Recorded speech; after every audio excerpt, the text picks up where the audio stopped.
ఒక మనిషికి అతిపెద్ద శిక్ష ఏంటో తెలుసా? జ్ఞాపకాలే బాలు. ఒక మనిషి లేనప్పుడు తన జ్ఞాపకాలతో బ్రతకడమే తృప్తి. ఆ మనిషి ఉండి కూడా తన జ్ఞాపకాలతో మిగిలిపోవడం అసంతృప్తి. నాకే అసంతృప్తి లేదు నానమ్మా. కొద్దిగా టైం గ్యాప్ చాలు, మళ్ళీ రొటీన్ అయిపోతాను. నిన్ను నువ్విలా ఎన్ని రోజులు మోసం చేసుకుంటావు బాలు? నేను చేసుకోలేదు నానమ్మా, తనే నన్ను మోసం చేసింది. 6 నెలల ముందు వరకు నా లోకం నాది. No emotions, no feelings. ఆ సీల్ రాకాసిన లైఫ్లోకి వచ్చి అన్ని అలవాటు చేసింది. ఒక్క తను లేకుండా ఉండగలగడం తప్ప చివరికి ఎలాంటి ఫీలింగ్స్ లేకుండానే వాళ్ళ నాన్న వెంట వెళ్ళిపోయింది.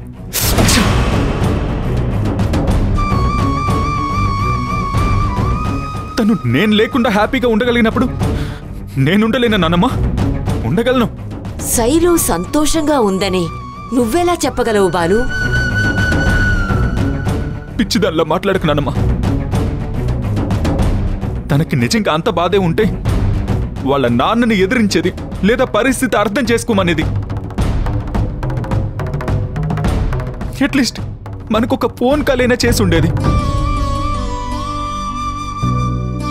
తన గొంతు విని ఎన్నో నెలలైనట్టుంది. బాలు, జనరేషన్ ఎంత ఫాస్టుగా మారినా ఆడపిల్లలు ఎప్పటికీ తల్లిదండ్రుల చాటు బిడ్డలేరా? బహుశా తను తండ్రి ప్రేమకు దూరం కాలేక, భర్త ప్రేమకు దగ్గర కాలేక తల్లడిల్లిపోతుందేమో.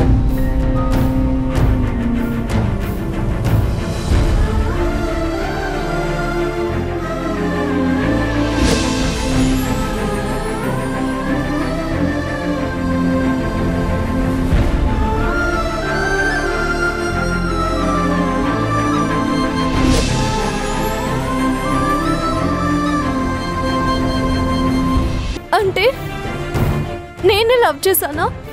మీరు చేయలేదా అండి? ఎక్కడ చేయనిచ్చావు? 24 గంటలు గొడవలే కదా. ప్రేమ ఉంది కాబట్టే గొడవ పడ్డానండి. ఇప్పుడు నన్నేం చేయమంటావునమ్మా? తన కోసం పుట్టిన సీతని రాముడు విల్లు విరిచి సొంతం చేసుకున్నాడు. తన కోసం తప్పించిన రుక్మిణిని శ్రీకృష్ణుడు పెద్దల్ని ఎదిరించి తీసుకొచ్చేశాడ్రా. పరిస్థితులనే విల్లునే విరుస్తావో, లేకపోతే పెద్దల్నే ఎదిరిస్తావో, నీ శైలుని ఎలా దక్కించుకుంటావో నీ ఇష్టంరా.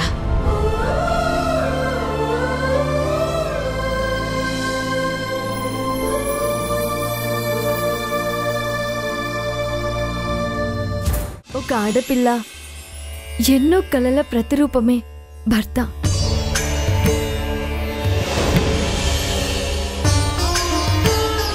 అలాంటి భర్త తనకొక స్నేహితుల్లా, అమ్మలా, గురువులా, అన్నింటికీ మించి నాన్న ప్రేమలా ఉండాలని కోరుకుంటుంది.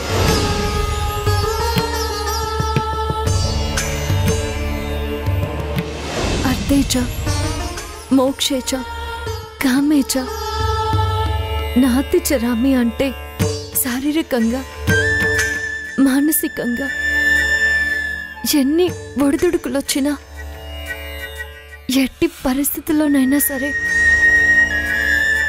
నీ తోడు ఎన్నటికీ వదలనని ఒట్టు.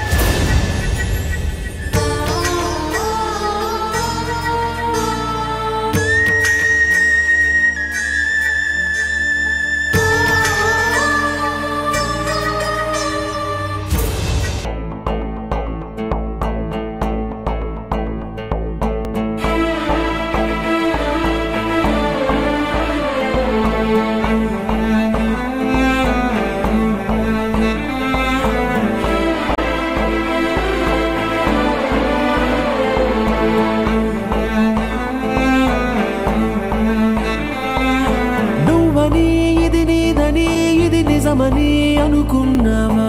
కాదుగా నువ్వు అనుకుంది ఇది కాదు.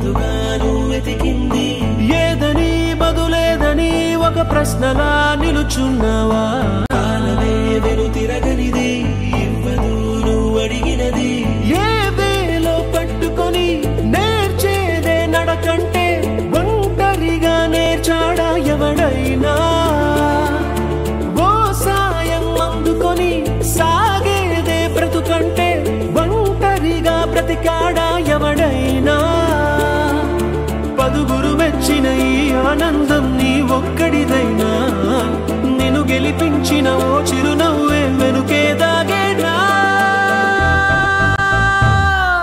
నువ్వని ఇది నీదని ఇది నిజమని అనుకున్నావా కాదుగా నువ్వు అనుకుంది ఇది కాదుగా నువ్వు వెతికిందో ఏదని బదులేదని ఒక ప్రశ్నలా నిలుచున్నావా వెను తిరగనిది ఇవ్వదు నువ్వు అడిగినది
సంతోషానికి అర్థం తెలిసేనా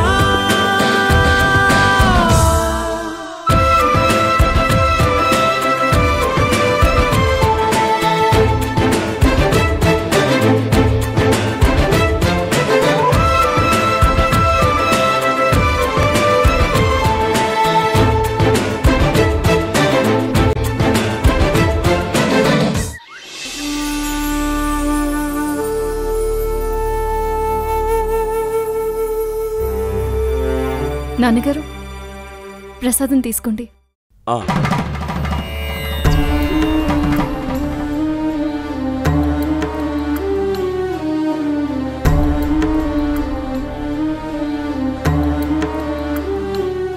నాన్న కళ్ళకద్దుకోండి. అలవాటు తప్పింది కదమ్మా, మళ్ళీ అలవాటు చేసుకోవాలంటే టైం పడుతుంది.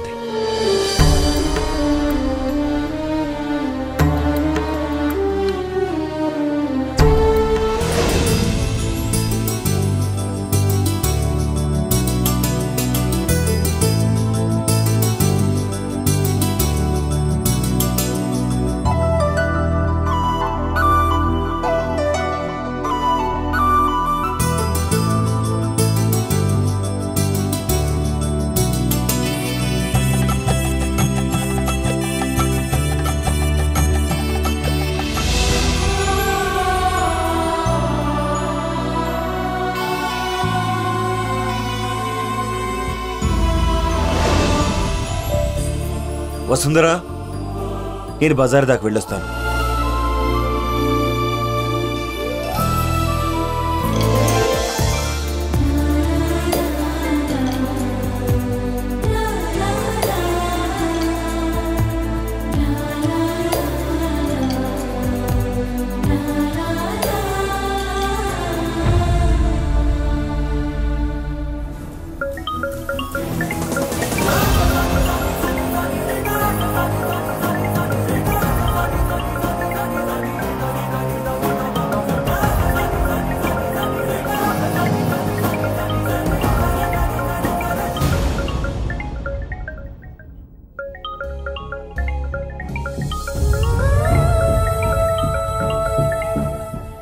హలో మల్లిక.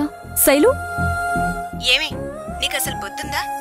2 రోజుల నుంచి నీకు ఫోన్ ట్రై చేస్తున్నా, స్విచ్ ఆఫ్ చేసుకుని కూర్చున్నావేంటి? ఇప్పుడు నువ్వేమడిగినా నా దగ్గర సమాధానం లేదు. వరుణ్ అంతా చెప్పాలేవే. ఏం చెప్పాడు? నువ్వు వెళ్ళిపోయావని చెప్పాడు. ఎందుకెళ్ళావో ఏంటో అని వాళ్ళు కూడా కన్ఫ్యూజన్లోనే ఉన్నారు.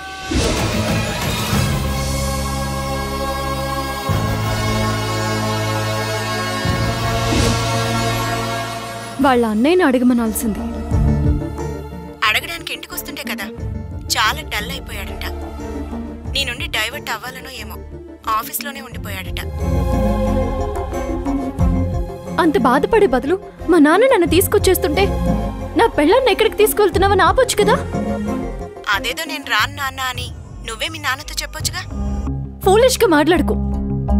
కూతురు చెప్పడం వేరు, అల్లుడు అడగడం వేరు. రెండింటికి చాలా తేడా ఉంది. ఇది బాగుంది. నీ ఉద్దేశం ఏంటో తెలుసుకోకుండా అతను మాత్రం ఏం స్టెప్ తీసుకోగలడు చెప్పు.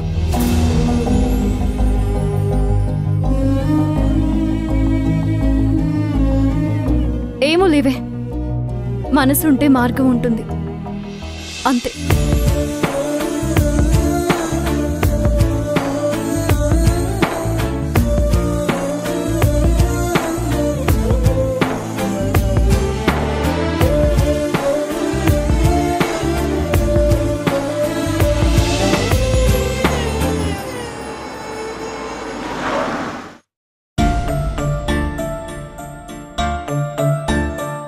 ఊర్లోకైతే వచ్చేసాను. శైలు వాళ్ళ ఇల్లేదో తెలుసుకోవడం ఎలా?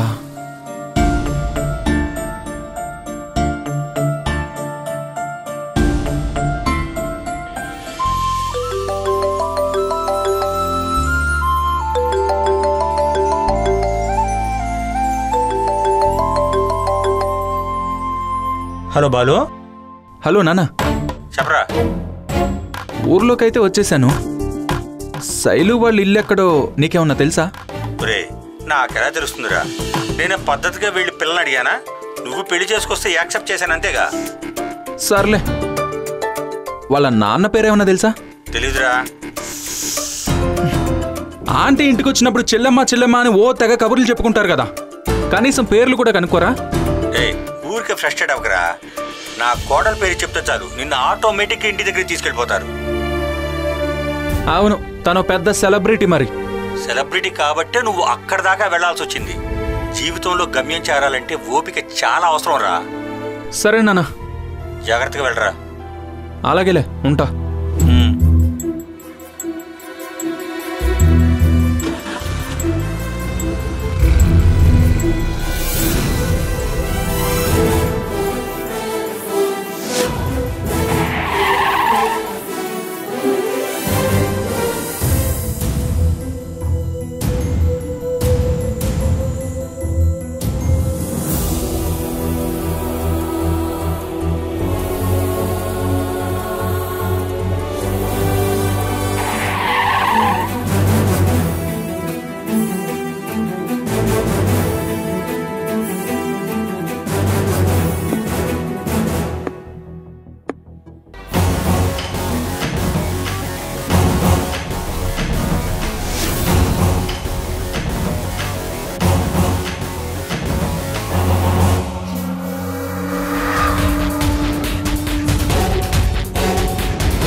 చంటి, దెబ్బలేం తగలేదు కదమ్మా?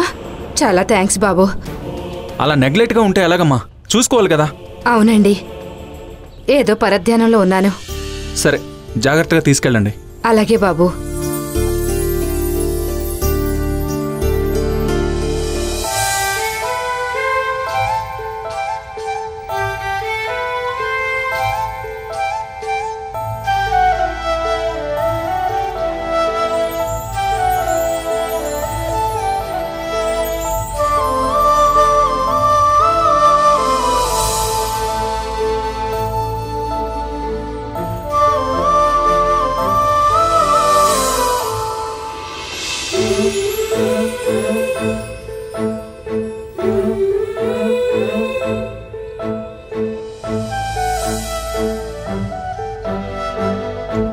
ఊరికి కొత్త బాబు? అవునండి. ఎవరి తాలూకా?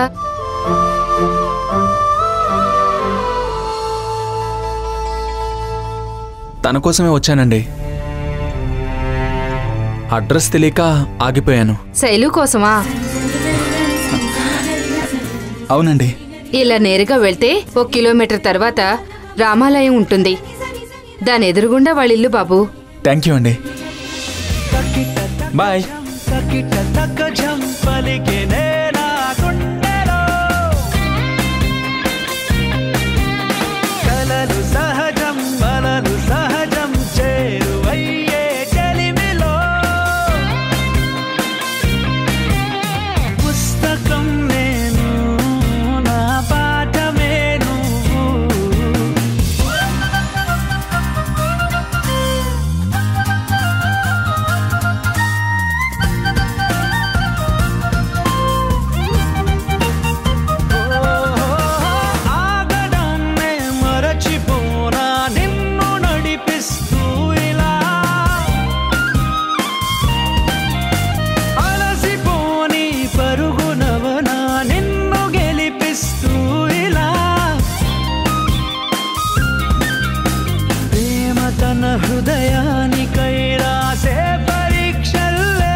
ఎగిరెగిరే వచ్చేసానే నిన్నే కోరే, అడిగడిగే ఆనందాలే నన్నే చేరే, ఎదురు చూపే ఆపే నిన్నంటే నీ తోడుంటాలే, హృదయమాపే చూపే మిన్నంటే నారాటాలే, ఎగిరెగిరే వచ్చేసానే నిన్నే కోరే, అడిగడిగే ఆనందాలే నన్నే చేరే,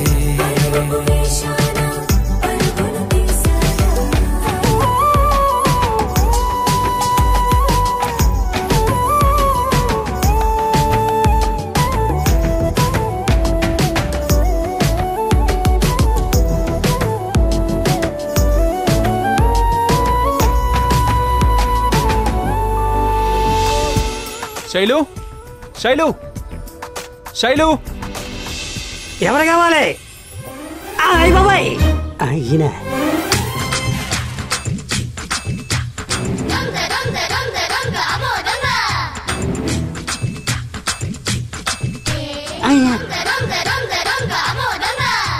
నిన్నెక్కడో చూసినట్టుందే. చూడలేదు. నేను వాడు కాదు, వాడు నేను కాదు.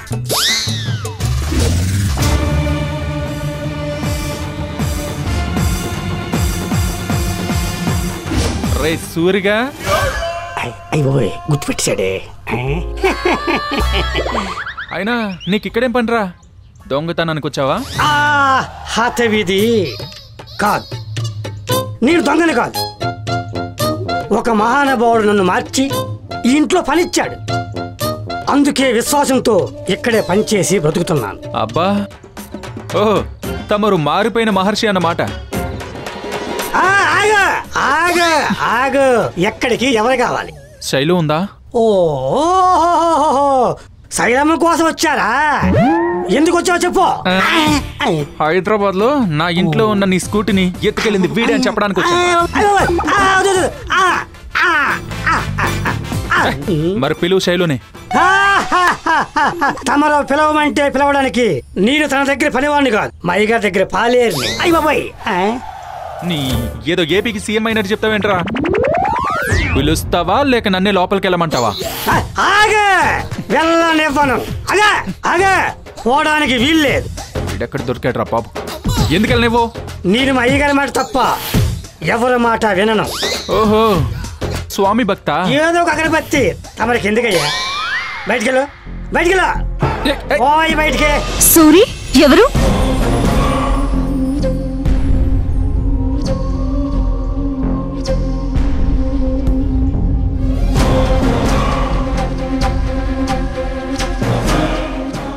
శైలు, శైలు, శైలు,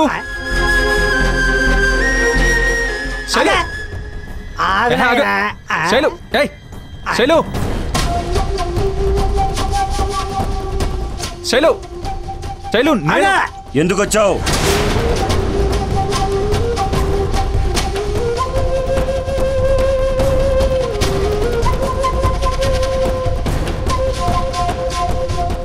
సిగ్గు లేకుండా ఫోన్ చేస్తున్నాడా?